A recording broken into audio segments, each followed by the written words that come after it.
جھوٹے پروپیگنڈا کے تناظر میں کچھ حقائق اور کرونا وائرس کے پھیلاؤ سے اب تک کی صورتحال میں افواج پاکستان کی سول ایڈمنسٹریشن کی معاونت سے آگاہ کرنا۔ سب سے پہلے آپ سب کو رمضان کے مقدس مہینے کی آمد مبارک۔ رمضان رحمتوں، برکتوں اور اللہ تعالیٰ سے مغفرت طلب کرنے کا مہینہ ہے۔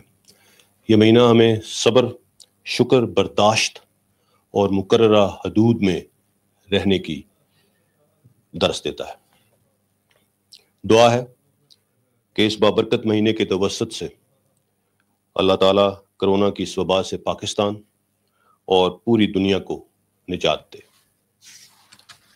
آج جی ایچ کیو میں چیف آف آرمی اسٹاف کی زیر صدارت ایک special P S Os conference ہوئی۔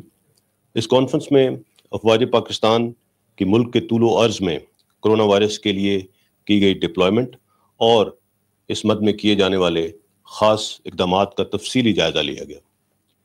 مستقبل کی حکمت عملی اور ہر قسم کے ہنگامی حالات سے نمٹنے کے لیے اقدامات بھی اس کانفرنس میں زیر غور آئے۔ آرمی چیف نے تمام کمانڈرز کو ہدایت کی کہ بارڈرز پر ڈپلائمنٹ اور سیکیورٹی ٹاسکس میں اٹھائے گئے اقدامات کے تسلسل کو جاری رکھا جائے۔ فوج کی روٹین ٹریننگ ایکٹیویٹیز بھی جہاں تک ممکن ہو جاری رکھی جائیں۔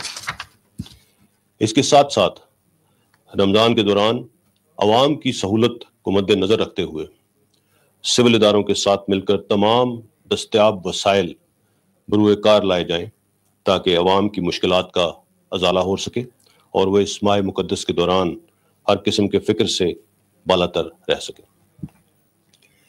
کانفرنس کے شرکاء نے ان حالات میں بھی لائن آف کنٹرول پر بھارتی جارحیت اور انڈین ملٹری لیڈرشپ کے غیر ذمہ دارانہ بیانات کا سخت نوٹس لیا۔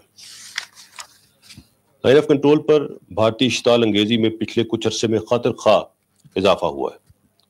اس سال اب تک ہندوستان نے تقریباً 850 مرتبہ سیز فائر معاہدے کی خلاف ورزی کی ہے اور جان بوجھ کر لائن آف کنٹرول کے ساتھ آباد آزاد کشمیر کے پرامن شہریوں کو نشانہ بنایا ہے۔ 26 فروری کو پاکستان میں کرونا کے پہلے کیس کی تشخیص سے اب تک 456 مرتبہ ہندوستان لائن آف کنٹرول کی خلاف ورزی کر چکا ہے۔ اس میں ایک شیرخوار بچہ شہید اور 31 لوگ زخمی ہوئے ہیں، جن میں 7 خواتین اور 8 بچے بھی شامل ہیں۔ ان سیز فائر وائلیشنز میں ہیوی آرٹلری کا استعمال کیا گیا۔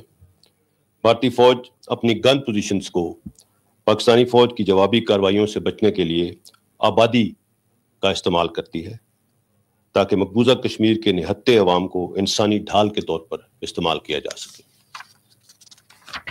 اس کے ساتھ ہندوستان کی ملٹری قیادت نے روش کے عین مطابق ہندوستانی میڈیا کو استعمال کرتے ہوئے جھوٹے اور مضحکہ خیز پروپیگنڈا کی ناکام کوشش کی۔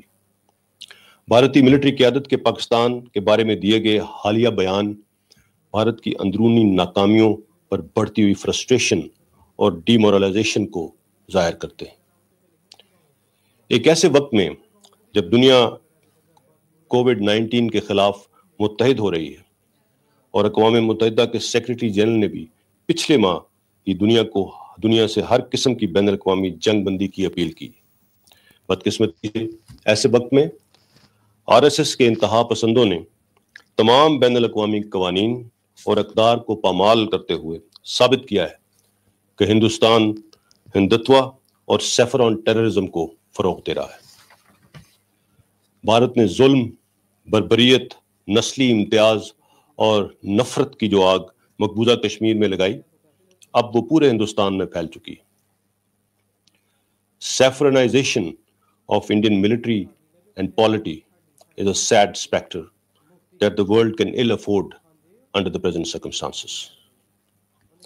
کرونا وائرس ایک عالمی وبا ہے جس سے تمام دنیا متاثر ہوئی ہے۔ کوئی بھی وبا رنگ، نسل، قومیت یا مذہب سے مبرہ ہوتی ہے۔ اس وبا کو اسلام اور مسلمانوں سے جوڑنے کی مذموم بھارتی کوشش بری طرح ناکام ہوئی ہے اور اس کی مذمت پوری دنیا نے کی ہے۔ آزاد جموں کشمیر میں کووڈ-19 کے حوالے سے بھی ہندوستان نے جو فیک نیوز پھیلانے کی کوشش کی، اس کی حقیقت بھی دنیا کے سامنے کھل چکی ہے۔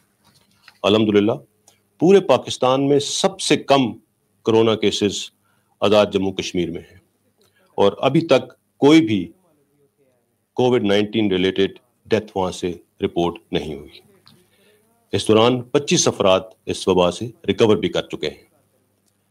اسی طرح گلگت بلتستان میں 607 کنفرمڈ کووڈ-19 کیسز ہیں، جن میں سے 212 افراد ریکور کر چکے ہیں، اور وہاں کی پولیٹیکل اور ملٹری قیادت کی زبردست کاوشوں سے صورتحال دن بدن امپروو ہو رہی ہے۔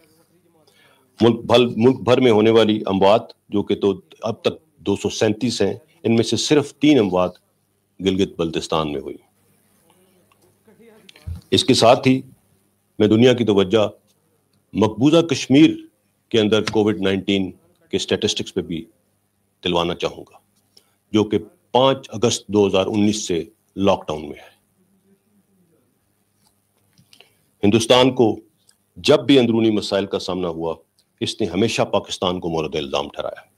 حالیہ الزام تراشی کا بنیادی مقصد بھی کرونا وائرس کے دوران اپنی انہیرنٹ کانٹرڈکشنز کے نتیجے میں بنائی گئی غلط پالیسیوں سے جنم لینے والے بلنڈرز کو عالمی اور اندرونی توجہ سے ہٹانا ہے، چاہے وہ اقلیتوں کا استحصال ہو، یا مقبوضہ کشمیر کے عوام کے ساتھ بدترین ریاست دہشت گردی، یا کرونا وائرس کی سچویشن کی مس ہینڈلنگ سے بگڑتی ہوئی صورتحال۔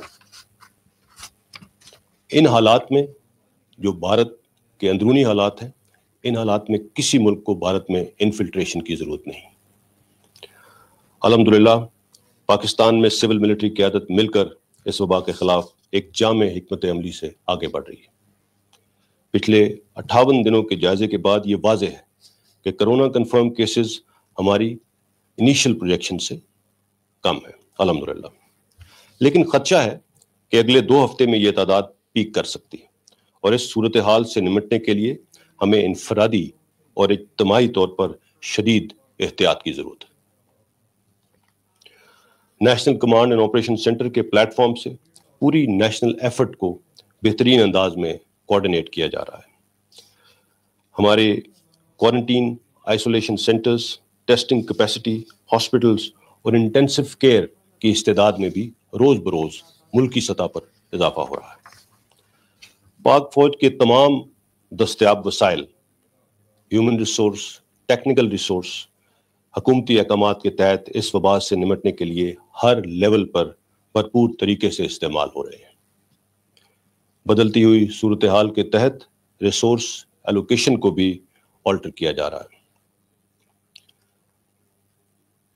سمارٹ لاک ڈاؤن کے دوران حکومتی احکامات کے مطابق track, trace and quarantine strategy, جس کو TTQ اسٹریٹجی کہا جا رہا ہے، یہی ہماری کووڈ-19 کے خلاف ایفرٹ کو ڈرائیو کرے گی۔ اس کا بنیادی مقصد کرونا وائرس کے پھیلاؤ کی نشاندہی پر صرف ہاٹ سپاٹ اور کلسٹرز کو فوکس کر کے ٹارگیٹڈ لاک ڈاؤن کرنا ہے۔ اس میں فوج اور قانون نافذ کرنے والے ادارے اپنا بھرپور کردار ادا کریں گے۔ اس اسٹریٹجی کے ذریعے ہم نے اپنے ریسورسز اور ایفرٹس کو صوبائی، ضلعی اور یونین کونسل لیول تک لے کر جانا ہے، اور اس کے لیے تمام کانٹینجنسی پلاننگ کر لی گئی ہے۔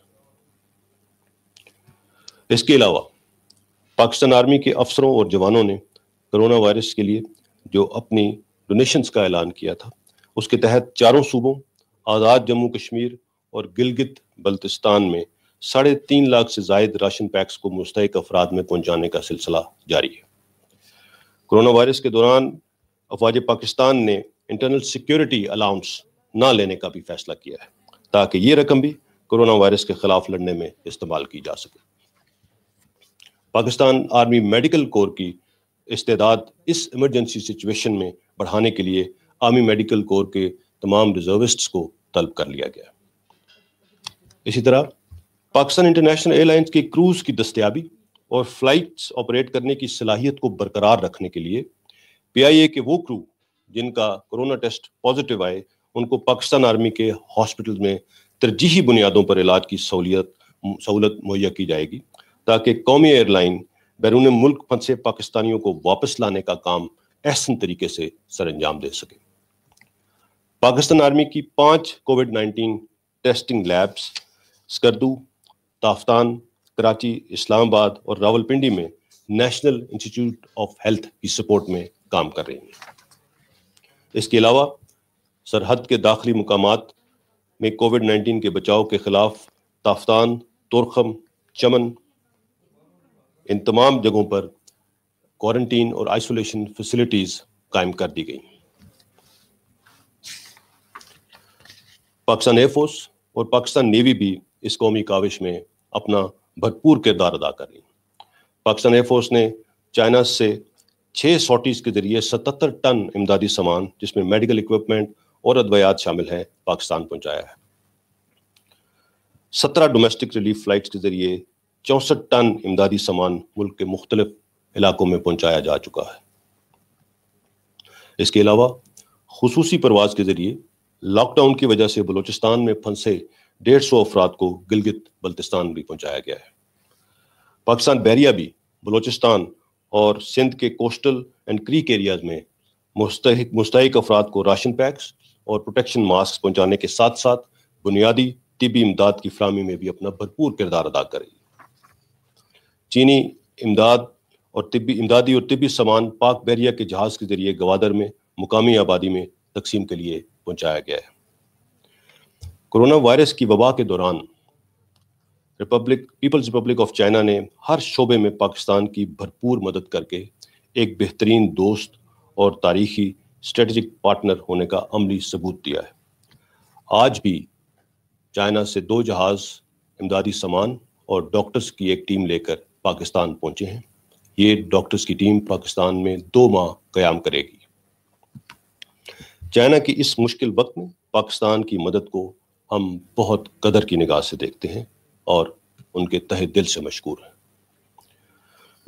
آخر میں تمام front line doctors, paramedics, health workers اور عوام کو خورد و نوش کی بنیادی سہولتیں مہیا کرنے والے دکانداروں، تاجروں، خورد و نوش سے منسلک دیگر انڈسٹریز کے ورکرز، ان تمام لوگوں کو خراج تحسین پیش کرتا ہوں جو عوام کی صحت، حفاظت اور ملکی معیشت کا پہیہ چلانے کے لیے شب و روز مصروف عمل ہے۔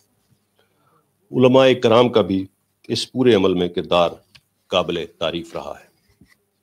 میں خاص طور پر پاکستان کے میڈیا کو سلام پیش کرتا ہوں، جنہوں نے مشکل حالات کے باوجود کرونا وائرس کی آگاہی مہم میں شاندار کردار ادا کیا۔ جیسے میں نے پہلے کہا، رمضان کا مہینہ ہمیں صبر، برداشت اور مقرر کردہ حدود کی پیروی کا درس دیتا ہے۔ اس حوالے سے عوام سے گزارش ہے کہ خود کو محدود رکھ کر اس وبا سے محفوظ رہیں، کیونکہ زندگی بہت قیمتی ہے۔ اگلے 15 دن نہایت اہم ہیں۔ اس میں کوشش کریں کہ انفرادی اور اجتماعی طور پر بھرپور احتیاط برتی جا سکے۔ اپنے گھروں کو عبادت گاہیں بنائیں۔ رمضان کی اس مہینے کی رحمتوں، برکتوں اور اللہ سے مغفرت طلب کرنے کے واسطے یہ دعا کرتے ہیں کہ اللہ تعالی ہمیں اس وبا سے جلد نجات عطا فرمائے۔ آمین۔ Thank you. D G I S P R major general Babar Iftikhar army chief کے سربراہی میں کانفرنس کے بعد میڈیا بریفنگ دے رہے